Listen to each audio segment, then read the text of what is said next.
We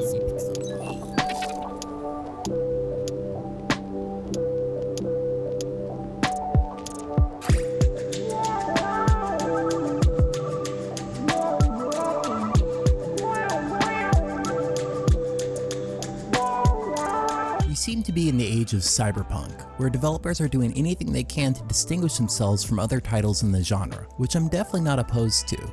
Cloudpunk by developer Ionlands and publisher Maple Whispering Limited presents a scenario where a seemingly mundane occupation could lead to escalating circumstances and great moral dilemmas.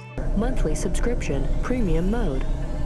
Now, just how much to replace you with an existing AI? In Cloudpunk, you assume the role of Rania, as she heads out on her first shift for the mobile delivery service Cloudpunk. With her artificially intelligent dog Camus uploaded into the flying car's navigation system, you make deliveries for customers living in the rain-drenched city of Novalis.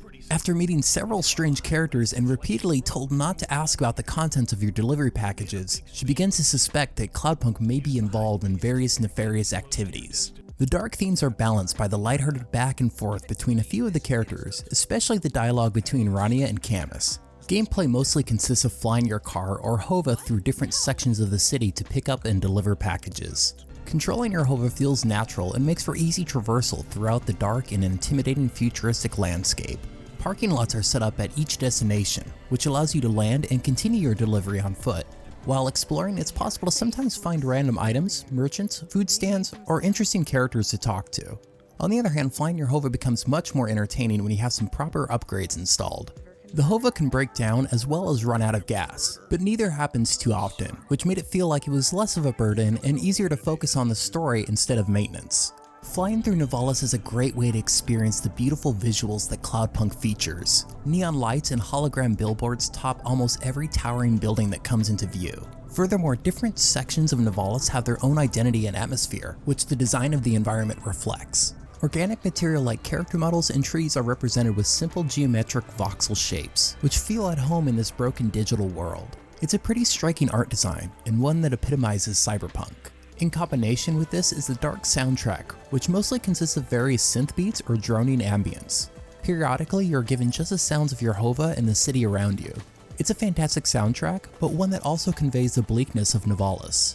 On foot, you quickly realize the more dingy and sketchy streets the city has to offer. While some areas are intriguing to explore, traveling by foot can be rather tedious. Thankfully, your map displays any essential items you can collect or people of importance to talk to. Items can also be unlocked through side quests, while some can help you earn currency known as limbs. Limbs can be acquired by completing jobs or simply entering city sections. Besides Hova upgrades and maintenance, you can purchase food, drugs, clothing, or furniture for your apartment. While some of these items can help with bribing characters and advancing plot, others are purely cosmetic.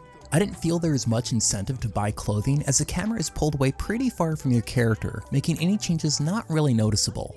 At several points during your journey, you will have to make some moral decisions. Some choices are pretty straightforward, like choosing to steal, but others are more ambiguous. Each predicament can have its own repercussions, either for yourself or others. Some of these scenarios left me wondering if I should be as paranoid as the characters or if I was just overthinking things.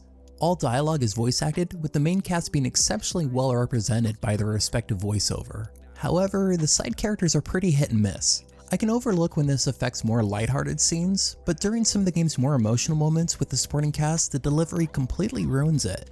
Voice issues aside, there is a very intriguing story here and solid world building, which I really enjoyed. If focusing mostly on the main story, the game will probably take around 9 hours to beat. It's a good length and would likely overstay its welcome if it was too much longer. And for those interested, there is replay value if you decide to see alternative choice outcomes.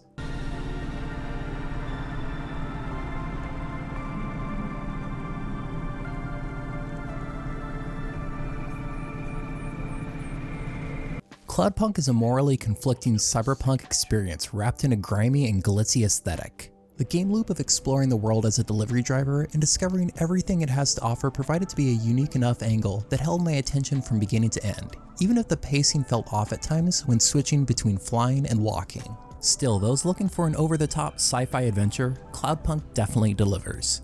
Noisy Pixel is giving Cloudpunk a 7.5 out of 10.